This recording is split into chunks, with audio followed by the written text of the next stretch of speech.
fait, parce qu'il y a des choses qu'on n'a pas besoin de répéter. Et surtout, en fait, à vous tous ici, parce qu'en fait, vous tous, tout ça, vous le savez. Et notre cheval de bataille à nous, c'est d'essayer de le faire savoir au reste de la population et surtout à ces journalistes qui sont là pour écouter ce que les ministres, dont Madame Borne, dit et ne les contredisent jamais.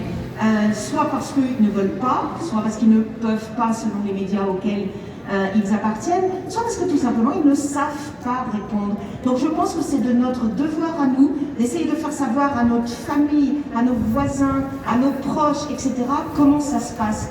Parce que quand on entend Madame Borne, qui est en commission des affaires sociales à l'Assemblée nationale, ose dire que nous, intermittents de l'emploi, non-spectacle, nous sommes des profitaires pour la simple et bonne raison qu'un CDI à temps plein, qui travaille donc 50% du temps, ne complète pas son salaire par une indemnité, alors que nous, quand nous travaillons un jour sur deux, on complète par une indemnité. Elle oublie de dire, et le journaliste en face, éventuellement, bon là c'était l'Assemblée nationale, mais les journalistes en face oublient de lui dire, ok, mais un jour sur deux, combien d'heures ? Parce qu'il est là le problème. Dans nos métiers, on est placés pour savoir tous ici que les journées de 7 heures, ça peut arriver, hein, bien sûr. Enfin, c'est quand même loin d'être la norme. Quand on travaille, et les guides aussi, il ne faut pas croire que quand on fait une visite, parfois, par exemple, au Louvre, qui est pas loin d'ici, on va la faire de 2 heures, mais régulièrement, nous aussi, nous partons en circuit. Moi, je suis bretonne d'origine, je fais des circuits en Bretagne avec des Italiens. Les journées ne sont pas de 7 heures, je peux vous assurer.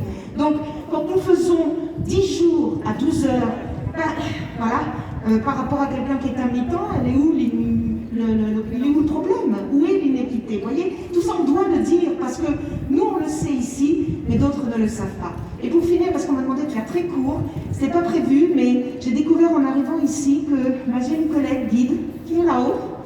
Voilà. Stéphanie. J'ai eu l'occasion de travailler plusieurs années dans une agence commune avec elle.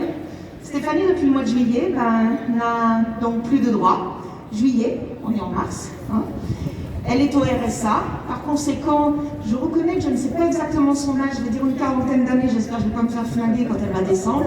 Stéphanie a dû revendre son appart. Donc si elle avait pu l'acheter, les banques étant particulièrement frileuses, hein, n'est-ce pas, si elle avait pu l'acheter, c'est qu'elle n'avait pas de problème, c'est que notre travail nous permettait de vivre, c'est que tout allait bien, c'est qu'on ne faisait pas parler de nous. Donc elle avait acheté un appart, elle a dû le revendre. Aujourd'hui, elle est chez ses parents en Normandie, sauf là, évidemment. Voilà. C'est ça la réalité, c'est ça le vécu de tous les intermittents de l'emploi.